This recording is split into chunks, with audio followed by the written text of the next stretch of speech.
que representa Sancho Panza, que luego evolucionaron. Ya en la segunda parte expliqué que Sancho se hace más generoso, más desprendido, y el otro se hace más realista. Bueno, pues tienen que decir simplemente 2 palabras.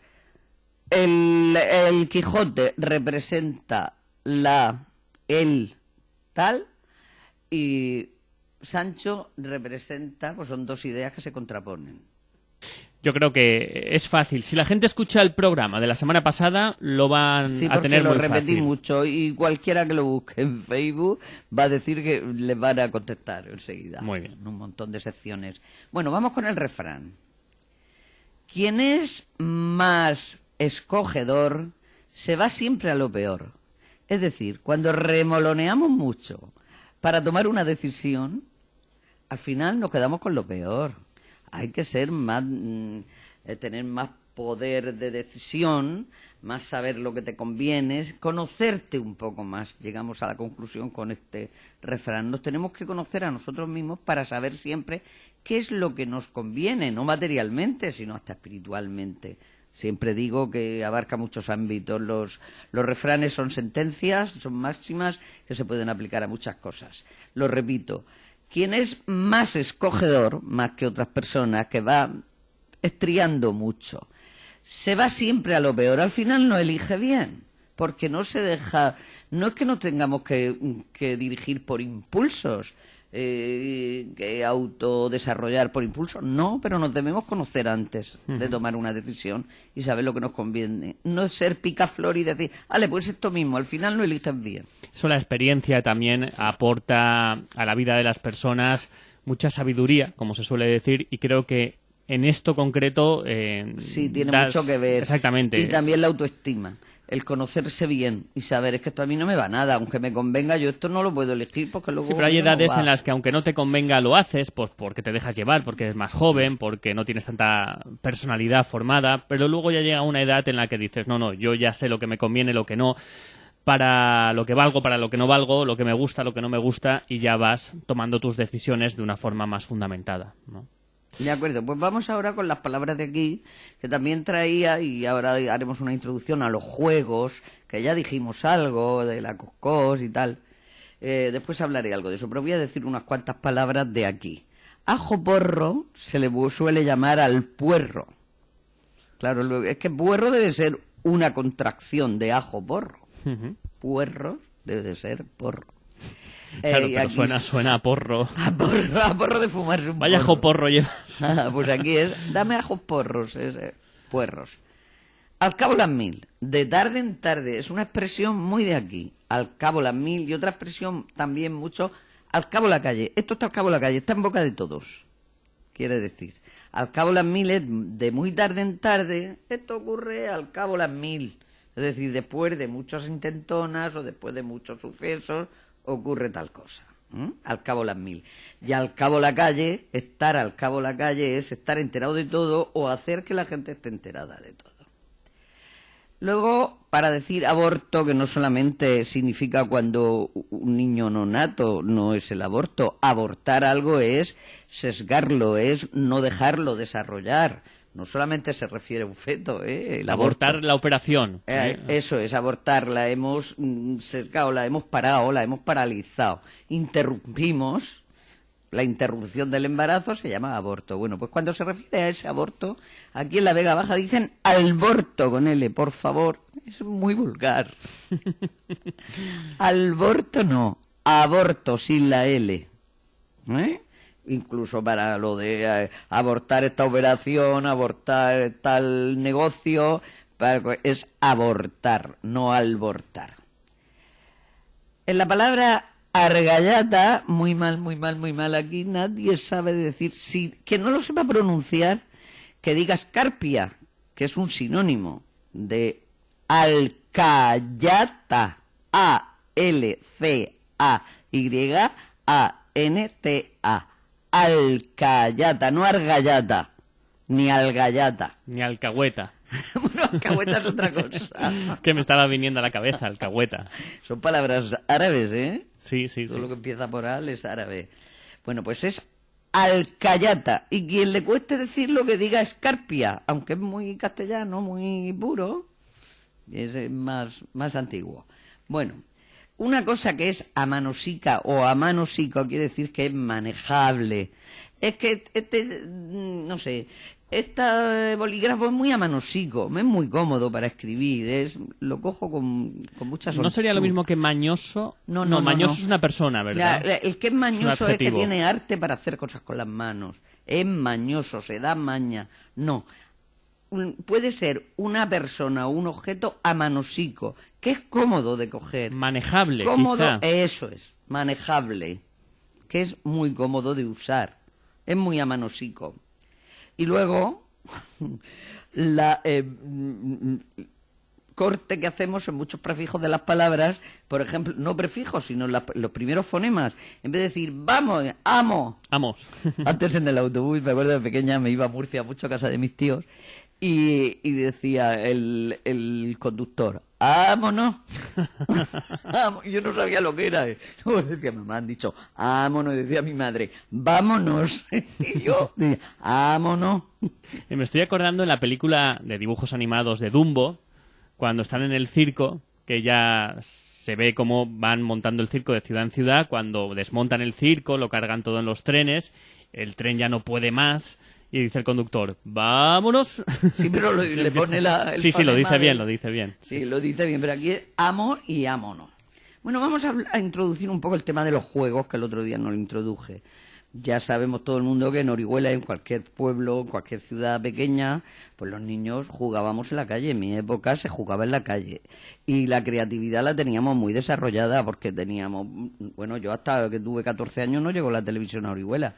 Mis amigas madrileñas en verano me contaban lo que era la tele y me cantaban anuncios y todo y yo estaba pasmada. Es que eran de Madrid. Era De Madrid. que veraneaban en ¿Cómo dicen Madrid? Dicen Madrid. Madrid, con Z. En vez de con D dicen Madrid. Sí, sí, sí. Bueno, pues se jugaba a las bolas. Se llamaba las bolas. El otro día dije la coscós, la comba, lo que era el doble. Pues los hermanos Ramonet de aquí de Orihuela me han dado un dossier con un montón de juegos. Lo que pasa que le dije a él, digo, a uno de los hermanos, digo, sí que entenderé la letra, no te preocupes. Y no he entendido nada.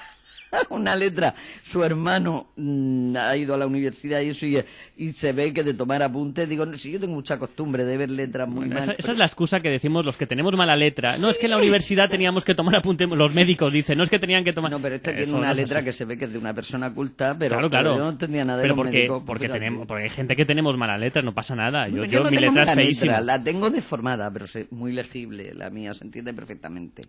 Bueno, pues las bolas son las canicas. En el resto de España... Perdona, dicen que los que tienen mala letra son más inteligentes. Dicen. Pues chico, pues, qué bien.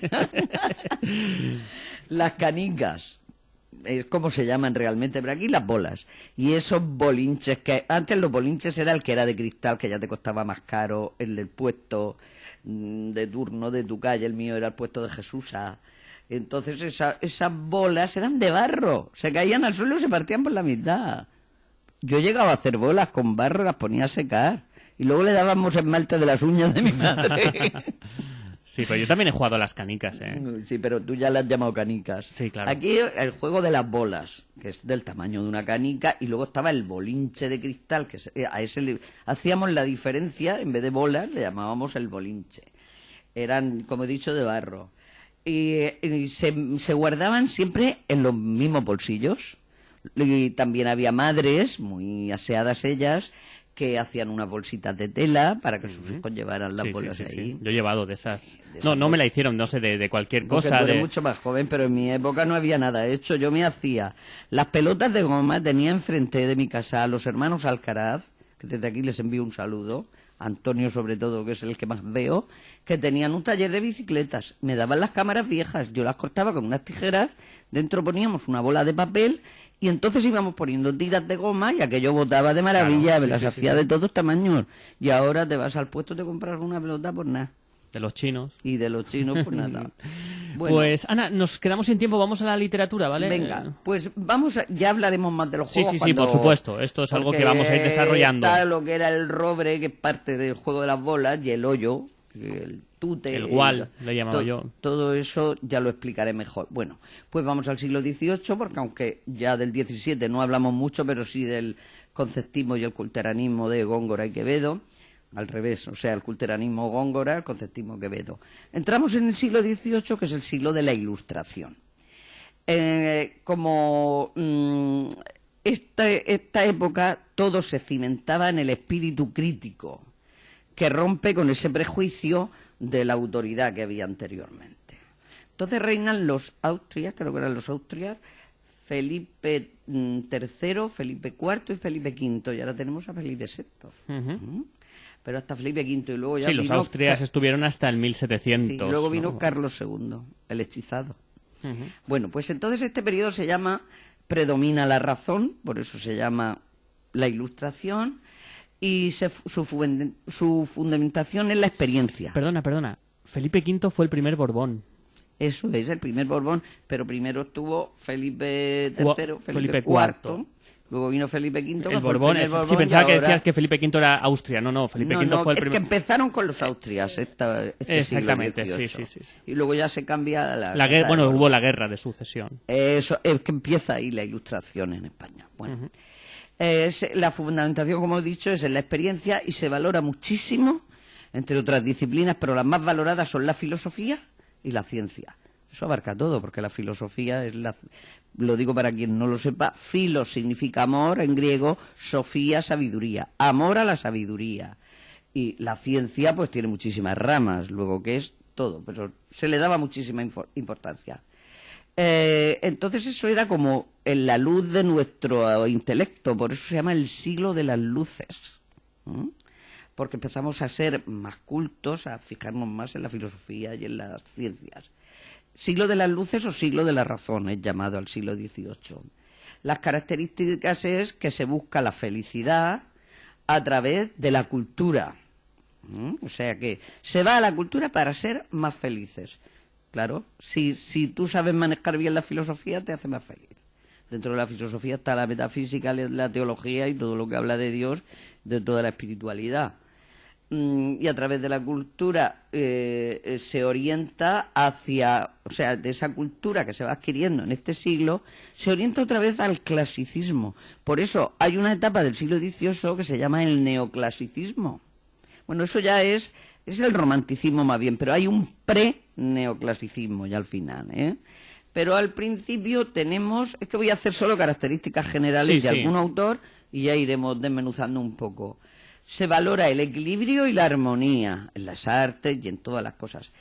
Y se expresan las emociones moderadamente, no tan efusivamente como se ha hecho en el Renacimiento, aquellas pasiones y los sentimientos.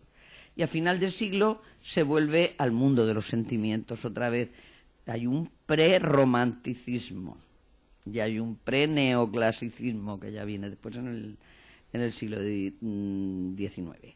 Pero estamos ahora en el XVIII. O sea que en el XVIII podemos contemplar unos antecedentes del clasicismo otra vez, un pre-neoclásico, nuevo clasicismo, que en el Renacimiento también se da, y también un prerromanticismo. ¿Te das cuenta que la historia es una sucesión de épocas en las que o bien se apuesta más por la razón o en otras se apuesta más por los sentimientos y la pasión? Pero se puede resumir así, ¿verdad? Pasión contra razón, razón contra pasión. Y materialidad contra espiritualidad, muchísimo. Según la época. Según la época, porque en la Edad Media el centro de la vida era Dios, muy mal entendido, se mataba en nombre de Dios, cosa que no debe nunca hacerse. Y luego, sin embargo, fue el humanismo ya en el Renacimiento, pone como centro al hombre.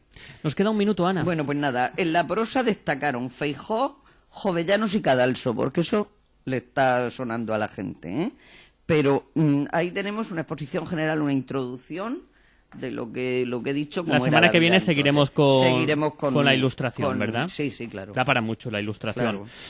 Ana María, Lucas, vamos a recordar la pregunta de esta semana sobre el programa de la semana anterior. A ver, que nos definan a los personajes del Quijote y Sancho. ¿Qué representa el Quijote? Exactamente. Que representa no sé, el ser muy práctico, que no es. Sí, no, Eso pero por vamos. poner un ejemplo. Ya has dado pistas al principio. Y Sancho es lo contrapuesto. Al 630-372364. Mensaje de voz por WhatsApp y también nos dejan su nombre. Ana, hasta la semana que viene. Buena semana.